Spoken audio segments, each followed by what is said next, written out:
Assalam alaikum. Today I want to tell you guys about how to deal with 12-hour consecutive shifts. These could be 4 days in a row, 3 days in a row, 2 days in a row, sandwiched in between a bunch of other long shifts or just normal day shifts.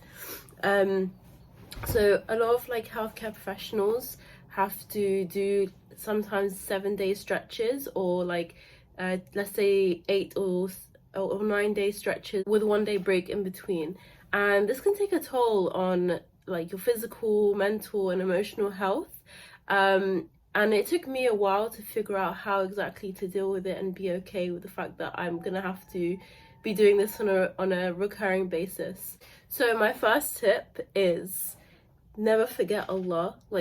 If you start your day remembering Allah, whether that's praying, zikr, reading Quran and making dua. So I want to focus on the reading Quran one. That is really important because Allah is basically talking to you and reminding you that what you are doing is for His sake. The good deeds you're doing is so that you get the reward in the hereafter.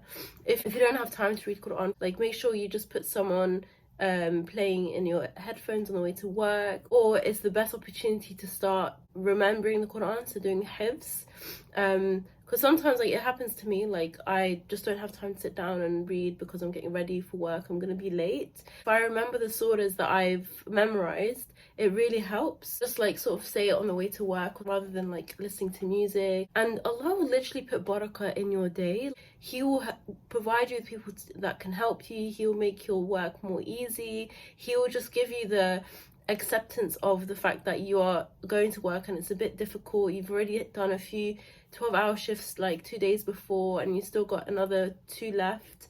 You just haven't had the time to look after yourself. Allah knows what you are going through and He's the one that's put you in the situation. I'd also extend that to my tip number 2, which is remembering Allah during work.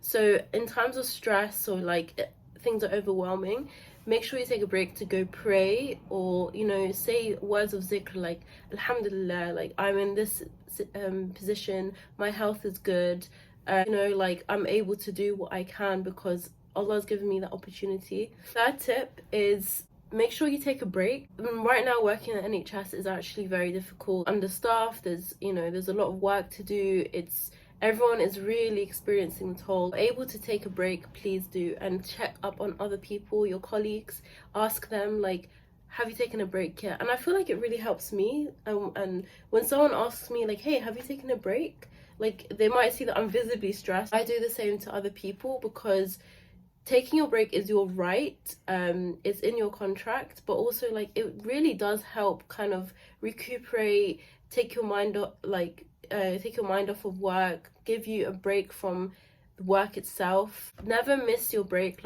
ever. I know in some specialties it's really difficult because there is such a high workload, but what you could do is instill team attitude where hey guys, let's all take a break together at this certain time, no matter what you're doing, unless it's urgent or an emergency. Obviously you're not going to do that, but you catch my drift, right? If you do it together you feel more of a team. My 4th tip, go out with friends after work. Even if you've had a 12-hour shift and you're gonna have another 12-hour shift the next day, the end is not in sight yet, I'd still recommend just going out and plan it a day before with a colleague that is working, so that they feel sort of the same amount of tiredness and stress, but could obviously be whoever you like, and say hey look, let's just go out after work, jump straight into the car and let's just go. We're not even gonna go home. Really helps, considerable amount. So my 5th tip would be make sure you sleep really well. That means you need to get 12 hours sleep. Do it. Can't at least 8 hours, something like that. I know it's a bit difficult if you have family responsibilities, you have children, you have a partner or someone to look after, whatever. I'm saying this from a place of me being solely responsible just for myself, but I know there are people who have children and they aren't able to sleep as much, and I really feel for them.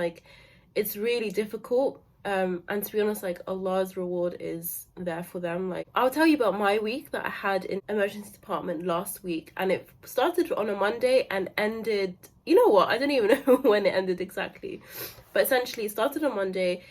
The average hours of shifts on emergency department is 10 hours. So I had 3 days of that from Monday to Wednesday. Then I had Thursday off.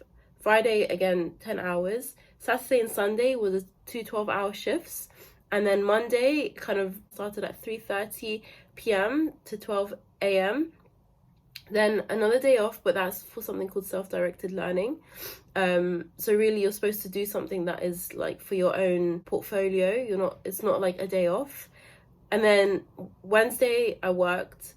Thursday was a day off, and then Friday supposed to work, but I was off sick. So I don't really know when the week ended, to be honest.